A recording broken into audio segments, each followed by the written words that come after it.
Hi friends, this video shows how to upgrade Android TV OS version from version 10 to 12. Please don't forget to subscribe this channel. Please like and share the video.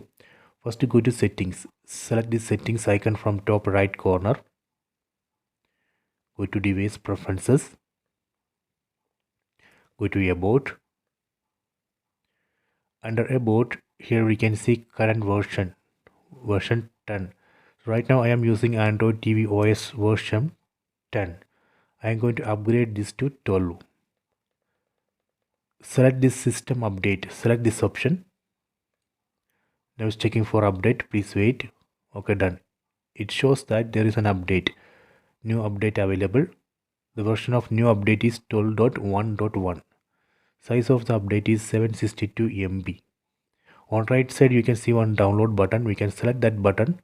That way we can download and install this update into this device. If you are not seeing this update in your TV, that means the company is not released update for your TV model. So you have to wait. You have to keep checking this. Once it is available, you can download and install. So I hope you have enjoyed this video. Please check it.